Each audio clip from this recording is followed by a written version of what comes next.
তাতে হেলিকপ্টার দেখতে 500-700 লোক আছে। তো এত হেলিকপ্টার চড়েছেন, কেউ আর হেলিকপ্টার দেখতেও আসছেন না। আর ওনার সবাই যে 1,500 থেকে 2,000 লোক হচ্ছে, তার 800 জন সাপ্লাই করছে পুলিশ, সিভিক ভলেন্টিয়ারকে ইউনিফর্ম খুলিয়ে গেঞ্জি পরিয়ে বসাচ্ছে। মমতা ব্যানার্জির এই ধরনের দুর্দশা আমরা তার রাজনৈতিক জীবনে কখনো দেখিনি, যা এখন দেখতে পাচ্ছি। সেদিন 2 তারিখে আমার সহ বিজেপি প্রার্থীদের নমিনেশন কলকাতাতে হাজরা থেকে সার্ভে বিল্ডিং আপনারা দেখেছেন। শোভাযাত্রায় নিশ্চয়ই বিজেপি কর্মী সমর্থকরা ছিল। তো রাস্তার দুদিকে আনাচে কানাচে ভোটারদের উন্মাদনা বাংলা দেখেছে, আপনারা দেখিয়েছেন। আর আজকে চুপি চুপি ঘর থেকে বেরিয়ে স্কোয়ার ফুট কাউন্সিলরদের নিয়ে পৌরসভার 100 দিনের কাজেদের জোর করে দাঁড় করিয়ে মুখ্যমন্ত্রীর নমিনেশন ফাইলের দৃশ্য জনগণ দেখেছে। তাই ফলাফল হয়ে গেছে, পশ্চিমবাংলার জনগণ প্রস্তুত, এবারে তারা পাল্টে দেবে। তাই আওয়াজ উঠেছে পাল্টানো দরকার, চাই বিজেপি সরকার। গ্রিন পুলিশদেরকে ভোটের কাজে ব্যবহার করা যাবে না, নির্দেশিকা জারি করলো নির্বাচন কমিশন। আগেও ছিল, কার্যকর হয়নি। কান্দি থেকে বহরমপুর এবারে আশা করি কার্যকর হবে। 2টো করে ক্যামেরা থাকছে, ক্যামেরা আইপ্যাকের হাতে থাকছে না। লোকসভা ভোটের ক্যামেরা আইপ্যাকের হাতে ছিল। 7টা দফায় 4,000 করে ক্যামেরা সুইচ অফ ছিল আরিজ আফতাবের সৌজন্যে। এবারে নতুন টেন্ডার দিয়ে নতুন এজেন্সি পেয়েছে, তাদের অ্যাকাউন্টেবিলিটি ফিক্সড আপ করে দিয়েছে, টাইমার লাগিয়ে দিয়েছে। একজন ব্যক্তি যদি 2বার ক্যামেরায় ঢোকেন আর বেরোন, ইলেকশন কমিশন সেই বুথে পরের দিন পুনর্নির্বাচন করবেন বলেছেন। 30 মিনিট যদি যে কোনো কারণে ক্যামেরা বন্ধ থাকে, সেই বুথে পরের দিন পুনর্নির্বাচন হবে বলেছেন। অর্থাৎ এবারে সিভিক ভলেন্টিয়ার বলুন আর যাই বলুন, সব সিভিক খারাপ না। ওদেরকে ভয় দেখায় বিজেপি এলে তাড়াবে, আমরা কাউকে তাড়াবো না। আমরা তোলাবাজ সিভিকদেরকে সাইজ করব। যেমন এই জেলাতে ইতিমধ্যেই 2 জনকে ডিমোরালাইজ করেছে। একজন সুতাহাটায় তৃণমূল প্রার্থী মিছিলে গেছিল, আরেকজন নন্দীগ্রামে তৃণমূল প্রার্থীর মিছিলে গিয়ে স্লোগান দিচ্ছিল, 2 জনকে করেছে। তাই এক্ষুনি আমি কনক্লুশনে আসবো না। ইলেকশন কমিশন অবজারভার সবার অ্যাটিটিউডের অনেক পরিবর্তন ঘটছে।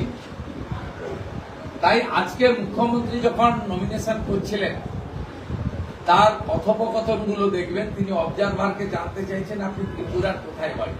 ওনার মাথায় ঘুরছে ত্রিপুরা তো বিজেপি শাসিত রাজ্য, তাহলে সেখানকার অবজারভার এসেছে মানে আমি চুরি করতে পারবো না।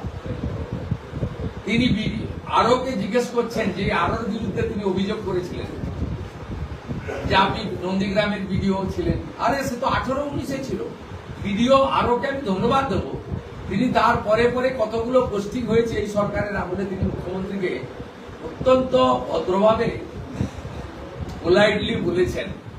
এবং মুখ্যমন্ত্রীকে আজকে মনে হয়েছিল যে তিনি ভবানীপুরের সার্ভে বিল্ডিং এ নমিনেশন করলেও তার মাথায় নন্দীগ্রাম ঘুরে বেড়াচ্ছে, তার মাথায় ভূত ঘুরে বেড়াচ্ছে, যে এবারেও মনে হয় হারতে আমাকে হবে। দাদা, মোথাবাড়ি কাণ্ডে সুপ্রিম কোর্ট আজকে পরিষ্কার বলেছেন যে রাজ্য পুলিশকে নির্দেশ দেওয়া হয়েছে তারা যেন অবিলম্বে তদন্তের যাবতীয় নথিপত্র এনআইকে হস্তান্তর করে, এনআইকে যেন সমান্তরালভাবে সহযোগিতা করা হয় এবং প্রয়োজনে এনআইএ এফআইআরও করতে পারবে। সুপ্রিম কোর্ট রাজ্য পুলিশের ডিজিকে একদম সরাসরি বলছে। ভালো ব্যবস্থা আমরা তো এখন দেখতে পাচ্ছি না। এনআইএ উচিত তৎপরতা বাড়ানো, তবে এনআইএ খুব কম্পিটেন্ট অর্গানাইজেশন, তারা জানবে আমার। কান্দি থেকে বহরমপুর ফেরার পথে অধীরের কনভয়ে লরি অ্যাক্সিডেন্ট, কমিশন রিপোর্ট চাই। কোথাও বিরোধীদের মেরে ফেলা চক্রান্ত। খোঁজ নেব, খোঁজ নেব, খোঁজ নেব। অধীর বাবু সিনিয়র লিডার, খোঁজ নেব। কনস্পিরেসি থাকলে থাকতে পারে, সেটা তদন্ত করে দেখার দায়িত্ব প্রশাসনের, পুলিশের। প্রচারে বেরিয়ে ভুল করে ভারত মাতা কি জয় করলেন এবং দাঁতে জিভ কাটলেন। ভারত মাতা কি জয় করলে ভুল করে বলবো। উনি ভারত মাতা কি জয় করার পরে নিচ থেকে জয় বাংলা উঠেছে। এরা দেশকে ছোট করতে চায়। ভারত মাতা কি জয় যে কোনো লোক যে কোনো দলের বলতে পারে। ওটা বলার পরে যেভাবে নিজেকে অপরাধী মনে হচ্ছিল, তাতে মনে হচ্ছে যে এরা ভারতবর্ষের সত্তাকে, ভারতবর্ষের সার্বভৌমত্বকে, ভারতবর্ষের গরিমাকে এরা ভয় পায় বা মানতে চায় না। যখন ভারত মাতা জয় বলছেন উনি, নিজ থেকে বলছে জয় বাংলা, তার মানে ভারত মাতা কি জয় এরা অ্যাকসেপ্ট করতে রাজি নয়। ভারত মাতা কি জয় শুধু বিজেপির স্লোগান নয়, 140 কোটি ভারতীয় স্লোগান। এদের মাইন্ডসেটটা যে গ্রেটার বাংলাদেশের দিকে যাচ্ছে, এরা যে বাংলাদেশের জামাত মডেলের সঙ্গে স্বচ্ছন্দ, ভারতীয় সংস্কৃতি, সনাতন সংস্কৃতি, রাষ্ট্রবাদের সঙ্গে এদের যে অনেক ডিফারেন্স হয়ে গেছে, এই কথাবার্তার মধ্য দিয়ে তার বহিঃপ্রকাশ ঘটছে। তাই ভারত প্রেমী বাংলার জনগণকে আমি বলবো, এই গ্রেটার বাংলাদেশ করে মমতা ব্যানার্জিকে প্রধানমন্ত্রীর স্বপ্ন দেখা লোকেদেরকে 23 এপ্রিল এবং 29 এপ্রিল ইভিএম এ আপনারা সঠিক রায়কে দিন, যাতে শুধু বাংলার পরিবর্তন নয়, দেশও সুরক্ষিত হয়। মালদা কাণ্ডে যে আইনজীবীকে গ্রেপ্তার করা হয়েছে তাকে সাহেব বলে সম্বোধন পুলিশের। একজন দাঙ্গার অভিযোগ আছে, তাকে সাহেব বলছে পুলিশ, রাজ্য পুলিশ। ভিডিওটা দেখবো, অভিযোগ হওয়া উচিত। হলদিয়াতে বিজেপি কর্মীর মৃত্যু, কি বলবেন? দেখুন, বারোতরিং অঞ্চলে যে অস্বাভাবিক মৃত্যু ঘটেছে, সেটা নিয়ে আমাদের জেলার নেতা বিশ্বনাথ ব্যানার্জি এবং বারোতরি গ্রাম পঞ্চায়েতের বিজেপি প্রধান ইতিমধ্যে অভিযোগ করেছেন যে এটি একটি খুনের বিষয় হতে পারে। আমি এবং মাননীয় রাজ্য সভাপতি ফোন করেছিলেন, আমাদের স্ট্যান্ডটা আমরা বলে দিই। আমরা এই অস্বাভাবিক মৃত্যুতে সন্দেহ করছি, এটা খুনও হতে পারে। আমরা চাই পোস্টমর্টম কল্যাণী এইমসের ময়না তদন্তের ডাক্তারকে এনে তমলুকে করা হোক, এটা 1 নম্বর দাবি। দ্বিতীয় হচ্ছে পুলিশের তদন্ত করুক। পরিবারটি হিন্দু পরিবার, বিশ্বাস পরিবার, নমশূদ্র পরিবার। নিজের ধর্ম রক্ষা করার জন্য 15 বছর আগে বাংলাদেশ থেকে বিতাড়িত হয়ে এসেছিলেন। ওখানে জমি কিনে বাড়ি করেছিলেন বেঁচে থাকার জন্য।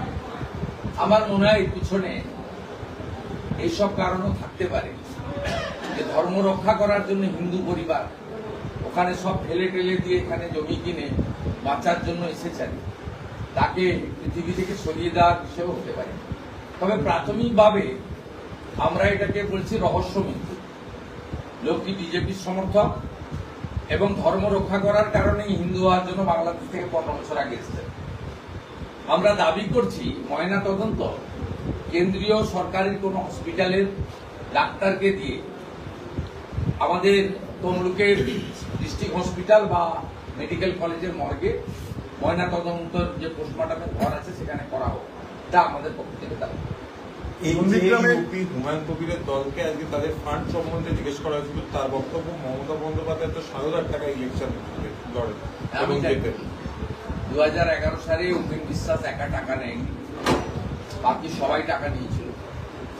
সেটা মুকুল রায় জোগাড় করে নিয়ে এসেছিল, সারদার সুদীপ্ত সেনের টাকা, এবং 20 লক্ষ টাকা করে সব তৃণমূল প্রার্থীরা পেয়েছিলেন। কংগ্রেস প্রার্থী যারা ছিল জোটে, তারা প্রত্যেকে বেছে নিয়ে, তৃণমূল মনে হয় 235 টাকা লড়েছিল। একা উপেন বিশ্বাস ছাড়া সবাই টাকা নিয়েছিল। 2011 কথা বলছি। আর 2014 সালের নির্বাচনে আমি শিশির বাবু লোকসভায় দাঁড়িয়েছিলাম, তখনও 75 লক্ষ থেকে 1 কোটি করে টাকা দিয়েছিল তৃণমূল কংগ্রেস প্রার্থীদের। কেডি সিং দিয়েছিলেন আলকেমিস্টের টাকা, আমি আর শিশির বাবু নিয়ে। আমাদের অ্যাকাউন্টে সুব্রত বক্সির চেক এসেছিল 20 লাখ করে পার্টির টাকা, সেটা অ্যাকাউন্টে এসেছিল। অ্যাকাউন্টের বাইরে মিনিমাম 75 লক্ষ, ম্যাক্সিমাম 1 কোটি টাকা করে দেওয়া হয়েছিল, সেটাও আমি জানি। কেডি সিং আলকেমিস্টের টাকা, অর্থাৎ হুমায়ুন কবিরের বাবরি মসজিদ, সাম্প্রদায়িক রাজনীতি, মুসলিম মুখ্যমন্ত্রী, এগুলোর সঙ্গে আমি সবটাই ডিফারেন্স অফ ওপিনিয়ন রেখে যে চিটফান্ডের টাকায় 11 এবং 14-তে লড়েছিল, এটা আমি অন্তত উইটনেস, আমি জানি। শান্তনু সিনহা তিনি হাজিরা দিলেন না, তিনি হাইকোর্টে গিয়েছেন, হ্যাঁ? সুপ্রিম কোর্টে গিয়েছেন। শান্তনু সিনহা শান্তনু সিনহা। ইডির কাছে ওকে এখন ছেড়ে রেখেছে কেন? গ্রেপ্তার হওয়া উচিত। মমতা বন্দ্যোপাধ্যায় অভিষেক বন্দ্যোপাধ্যায়ের বিরুদ্ধে নির্বাচন কমিশন অভিযোগ করবেন বিজেপি, অভিযোগ করবে বিজেপি। অন্যদের ক্ষেত্রে যা ব্যবস্থা হয় ওদের ক্ষেত্রে তা হওয়া উচিত। আপনি 2024-এ অভিজিৎ গাঙ্গুলিকে সেন্সার করেছিলেন, 2021-এ রাহুল সিনহাকে সেন্সার করেছিলেন। তাই এরা যা খুশি বলে যাবে, মাথা ভাঙবো, ঘাড় ভাঙবো, পা ভাঙবো, কোমর ভাঙবো। মুখ্যমন্ত্রী বলছেন স্বরাষ্ট্রমন্ত্রী সালা, যা খুশি বলে যাবেন ননস্টপ। এদের বিরুদ্ধে অভিযোগ ক্লিপিং জমা দিলে ব্যবস্থা হবে না। এদের তো বাড়ি থেকে বেরোতে দেওয়া উচিত নয়। যে ধরনের উস্কানি দিচ্ছে, আধা সামরিক বাহিনীকে মারো, মহিলাদের এগিয়ে দিন। মমতা ব্যানার্জি ক্ষুধার্ত, লাশ খুঁজছেন শীতলকুচিতে, লাশ খুঁজে বেড়াচ্ছেন মুসলমান ভোট এক করার জন্য। অভয়ের মাঝে ভোটের মুখে প্রচার বেরিয়েছে, পুলিশের অভয়ের নিরাপত্তা মাকে নিয়ে- ঘিরে তৃণমূলের একটা ক্ষোভ। ভোটের মুখে পুলিশের নিরাপত্তা নিয়ে তৃণমূল নির্বাচন কমিশন অভিযোগ করেছেন, পুলিশ নিরাপত্তা নিয়ে। ফোন ধরছে না নাকি? অভিযোগ হলে করতে হবে। আপনাকে এই ভিডিওটা দেখাই, এটা প্রার্থী যে নন্দীগ্রামে, একে আমি মুখে নাম আনতে চাই না, is not my counter part, people knows it very well. আপনি বলুন তো, একজন প্রার্থী দাঁড়িয়ে থেকে গোটাগত ভেটুরিয়ার মুসলমানদের দিয়ে, আপনি দেখুন তো, আমাদের বুথ সভাপতিকে পিটিয়েছে, আজকে এফআইআর হয়েছে প্রার্থীর নামে। আপনারা তো এগুলো দেখেন না।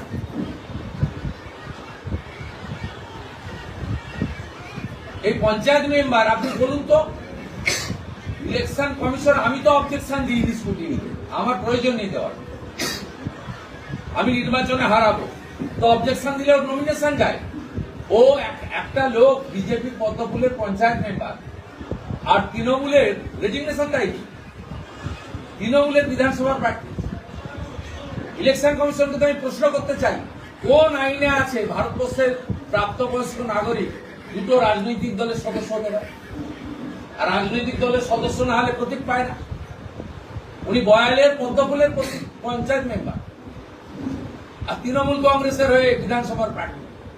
আমি আগে জানি রেজিগনেশন দেয়নি, কিন্তু আমি অবজেকশন দিলেই ওকে তো চেনেই না কেউ। নন্দীগ্রামের সোনাচূড়া গোকুলনগরের কেউ চেনেই না। নন্দীগ্রামের বিরুলিয়ার কোনো মা বোন চেনেই না। সেই জন্য আমি অবজেকশন দিইনি। কিন্তু ইলেকশন কমিশনকে আমি প্রশ্ন করতে চাই, রিটার্নিং অফিসারকে প্রশ্ন করতে চাই, কোন আইনে একজন পদ্মফুলের পঞ্চায়েত মেম্বার সে জোড়া ফুলের প্রার্থী হন, তার নমিনেশন ভ্যালিড হয়? ইলেকশন কমিশন তার নির্দেশে নন্দীগ্রামের থানা বাধ্য হয়েছে এই গত পরশুদিন আমদাবাদ আমাদের কোদামবাড়ি একের এই ঘটনা নিয়ে, কৃষ্ণনগর গ্রামের এই ঘটনা নিয়ে নন বেলেবল সেকশনে এফআইআর করতে। আসামিদের নামগুলো আমি আপনাদের বলে দিচ্ছি এবং সেকশনটাও বলে দিচ্ছি। Nandigram PS case number 248/26, date 7/4/2026, এবং এখানে বিএনএস এর অন্তর্গত সব নন অ্যাভেলেবল সেকশনই লাগিয়েছেন। কমপ্লেনার বুদ্ধদেব গিরি, কৃষ্ণনগরের বুথ সভাপতি, মানে 4টে বুথ আছে এখানে। 21 যারা, তাদের নাম হচ্ছে পবিত্র কর, সন অফ পরেশ কর, বয়াল, ইনার প্রেজেন্সে হয়েছে, ভিডিও করছে।